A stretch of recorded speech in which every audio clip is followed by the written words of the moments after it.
شروع اللہ کا نام لے کر جو بڑا مہربان نہایت رحم والا ہے۔ کوہ طور کی قسم اور اس کتاب کی جو لکھی ہوئی ہے کشادہ ورق میں، اور آباد گھر کی اور اونچی چھت کی، اور جوش مارتے سمندر کی، کہ تمہارے پروردگار کا عذاب واقع ہو کر رہے گا اور اس کو کوئی روک نہیں سکے گا۔ جس دن آسمان لرزنے لگے کپ کپا کر اور پہاڑ سچ مچ اڑنے لگیں، تو اس دن جھٹلانے والوں کے لیے خرابی ہوگی جو بیکار باتوں میں پڑے کھیل رہے ہیں۔ جس دن ان کو آتش جہنم کی طرف دھکیل دھکیل کر لے جائیں گے اور کہا جائے گا یہی وہ جہنم ہے جس کو تم جھوٹ سمجھتے تھے۔ تو کیا یہ جادو ہے یا تم کو نظر ہی نہیں آتا؟ اس میں داخل ہو جاؤ اور صبر کرو یا نہ کرو تمہارے لیے یکساں ہے۔ جو کام تم کیا کرتے تھے یہ انہی کا تم کو بدلہ مل رہا ہے۔ جو پرہیزگار ہیں وہ باغوں اور نعمتوں میں ہوں گے، جو کچھ ان کے پروردگار نے ان کو بخشا اس کی وجہ سے وہ خوشحال ہوں گے، اور ان کے پروردگار نے ان کو دوزخ کے عذاب سے بچا لیا۔ کہا جائے گا کہ اپنے اعمال کے صلے میں مزے سے کھاؤ اور پیو۔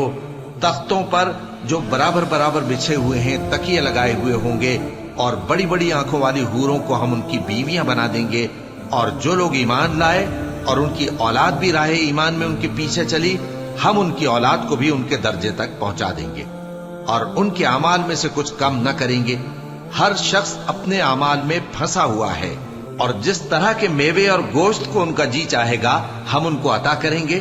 وہاں وہ جام شراب کی چھینا جھپٹی کریں گے جس کے پینے سے نہ کوئی لغو بات ہوگی اور نہ کوئی گناہ کا کام۔ اور نوجوان خدمتگار جو ایسے ہوں گے جیسے چھپائے ہوئے موتی جو ان کے آس پاس پھریں گے، اور ایک دوسرے کی طرف رخ کر کے آپس میں گفتگو کریں گے، کہیں گے کہ اس سے پہلے ہم اپنے گھر میں اللہ سے ڈرتے رہتے تھے تو اللہ نے ہم پر احسان فرمایا اور دوزخ کی گرم ہوا کے عذاب سے ہمیں بچا لیا۔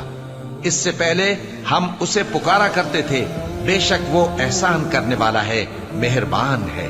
تو اے پیغمبر تم نصیحت کرتے رہو، تم اپنے پروردگار کے فضل سے نہ تو کاہن ہو اور نہ دیوانے۔ کیا کافر یہ کہتے ہیں کہ یہ شاعر ہے اور ہم اس کے لیے زمانے کی گردش کا انتظار کر رہے ہیں؟ کہہ دو کہ انتظار کیے جاؤ، میں بھی تمہارے ساتھ انتظار کرتا ہوں۔ کیا ان کی عقلیں ان کو یہی سکھاتی ہیں یا یہ لوگ ہیں ہی شریف؟ کیا کفار یہ کہتے ہیں کہ ان پیغمبر نے قرآن از خود بنا لیا ہے؟ بات یہ ہے کہ یہ اللہ پر ایمان نہیں رکھتے۔ اگر یہ سچے ہیں تو یہ بھی ایسا کلام بنا لائیں۔ کیا یہ کسی کے پیدا کیے بغیر ہی پیدا ہو گئے ہیں، یا یہ اپنے آپ کو خود پیدا کرنے والے ہیں، یا انہوں نے آسمانوں اور زمین کو پیدا کیا ہے؟ نہیں، بلکہ یہ یقین ہی نہیں رکھتے۔ کیا ان کے پاس تمہارے پروردگار کے خزانے ہیں یا یہ کہیں کے داروغہ ہیں، یا ان کے پاس کوئی سیڑھی ہے جس پر چڑھ کر آسمان سے باتیں سناتے ہیں؟ تو جو سن کر آتا ہے وہ کھلی سند لے کر آئے۔ کیا اللہ کی تو ہوں بیٹیاں اور تمہارے لیے بیٹے؟ اے پیغمبر کیا تم ان سے کوئی معاوضہ مانگتے ہو کہ ان پر تاوان کا بوجھ پڑ رہا ہے، یا ان کے پاس غیب کا علم ہے کہ یہ اسے لکھ لیتے ہیں؟ کیا یہ کوئی داؤں کرنا چاہتے ہیں؟ تو کافر تو خود داؤں میں آنے والے ہیں۔ کیا اللہ کے سوا ان کا کوئی اور معبود ہے؟ اللہ تو ان کے شریک بنانے سے پاک ہے۔